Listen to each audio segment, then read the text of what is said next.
Para analisar os fenômenos acumulativos de processos químicos, necessariamente usa-se alguma ferramenta matemática mais complicada. E nesse caso, se o processo químico depende de várias variáveis, de vários parâmetros, a seguir estudaremos o processo de integrações de mais de uma variável.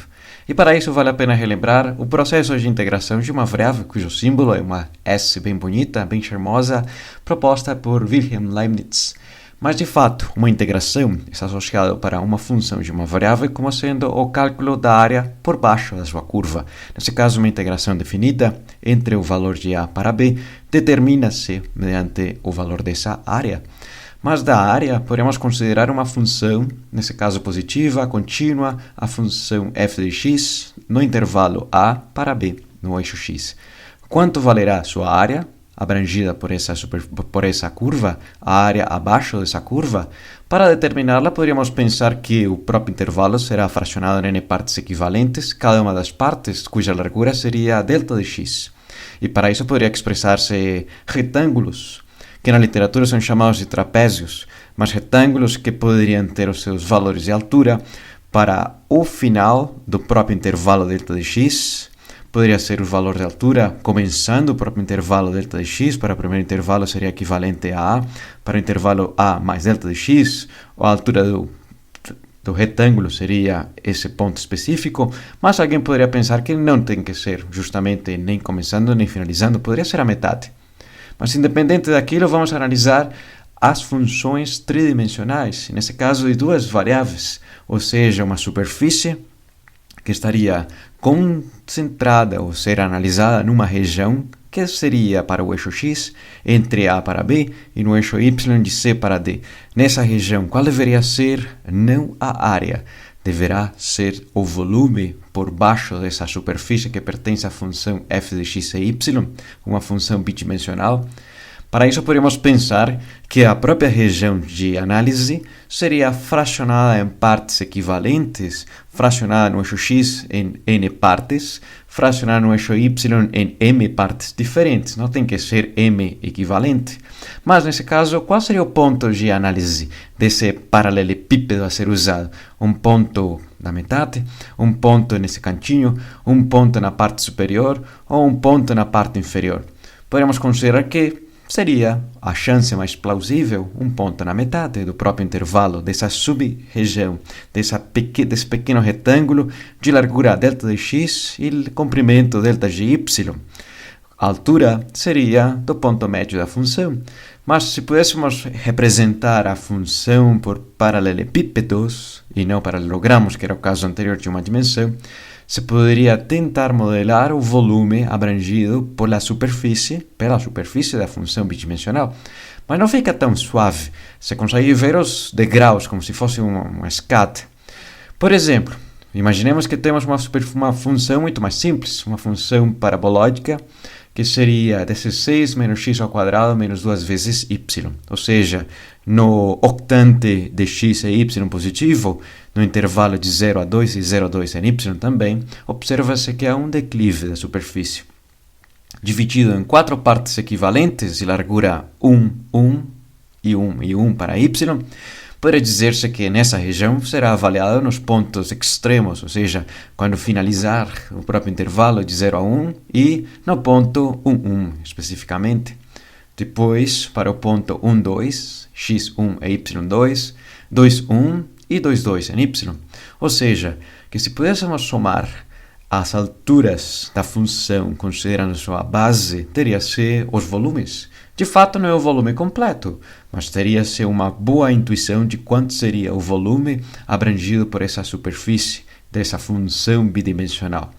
Se pudéssemos trocar os valores específicos, avaliar a função nos respectivos 4 pontos, considerando que a área das bases dos paralelepípedos é equivalente a uma unidade quadrada. Nesse caso, depois de substituir as 4 avaliações dos pontos na função, teria-se que para o primeiro ponto, 13, ou seja, o ponto mais alto, o ponto 7, o ponto que estaria visualmente aqui, o ponto de altura 10 unidades e o ponto mais baixo de altura 4, vezes a base de uma unidade quadrada, o equivalente a um volume, ou seja, somando os 4 paralelepípedos, teria um volume de 34 unidades de volume.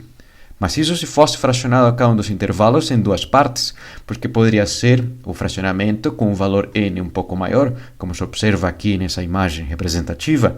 Se fossem 4, se fossem 8, se fossem 16, os volumes já não seria o resultado anterior, seria 41,5, seria 44,875, ou esse número 46,46 irá aumentando, porque nesse último caso quase que aproxima-se o comportamento curvo da própria superfície. Essa concavidade você consegue ver que tem um comportamento parabólico, mas ainda assim observa-se os pequenos degraus, porque não é um fracionamento perfeitamente minúsculo.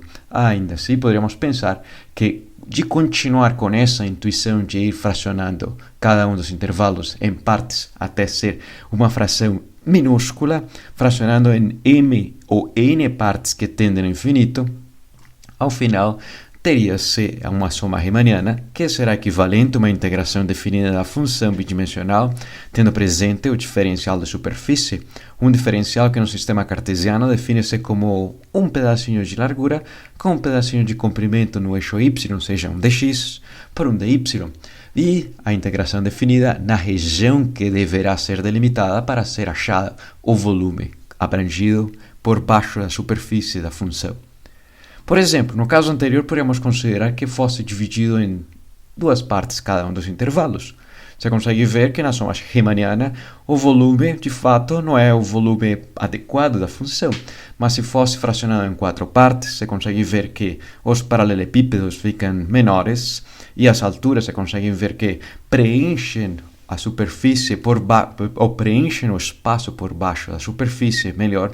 Se fossem 8 partes, 16, 32, 64, ou ainda mais fino, 128 partes, dividindo o intervalo de 0 a 2, você consegue ver que os paralelepípedos ficam minúsculos, mas nesse caso observa-se que acompanha a curvatura da superfície e o volume tenderá, se o n for fracionado em um número enorme, gigante, tendendo ao infinito, a largura de cada um dos intervalos tenderia a ser infinitesimal.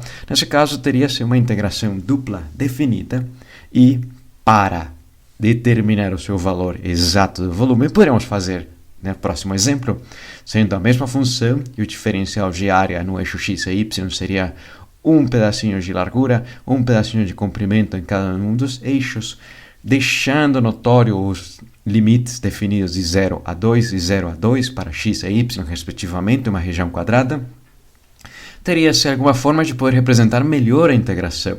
Desse fato, usam-se cores para começar primeiro com o eixo x e posteriormente com o eixo y. E aqui entraria a pergunta: se analisássemos primeiro a função a ser integrada em relação à variável x, 16 é uma constante, o termo x ao quadrado poderia ter uma primitiva, mas o termo 2y ao quadrado em relação a x é uma constante. Portanto, a sua função primitiva seria 16x, 1/3 de x ao cubo, representando a função, a antiderivada de x ao quadrado, e 2y ao quadrado teria o termo x. O próximo passo será, segundo o teorema fundamental do cálculo, avaliar a função primitiva, ou seja, a sua antiderivada, no limite superior menos no limite inferior. Nesse caso, teria-se que no limite superior será equivalente a 32 menos 8/3 menos 4y ao quadrado. O limite inferior não fizemos a avaliação, de fato, porque todo o termo será equivalente a zero. Com base nessa escrita, poderíamos tentar resumi-lo um pouco, porque tem-se um número menos outro número. Nesse caso, poderíamos resumi-lo justamente a essa informação, 88/3. Só que, qual será a função primitiva de 88/3 respeito de y? A resposta seria o número vezes y. Qual será a função primitiva de menos 4y ao quadrado? A resposta será 4/3 de y ao quadrado. De novo, aplicando o teorema fundamental do cálculo, do limite superior menos o limite inferior, teria-se que no limite superior será equivalente a 88 vezes 2, menos 2 elevado à terceira potência, vezes 4, 32, e sua diferença desses dois fracionários é equivalente a 144 terços, que por sua vez corresponde ao volume exato por baixo da superfície da função no intervalo de x e y entre 0 a 2. Ou seja, que na situação anterior, à medida que aproxima-se o número de 41,5, 43, 45, 46, de fato, quando n tende a infinito, observa-se que o volume exato é de 48 unidades de volume.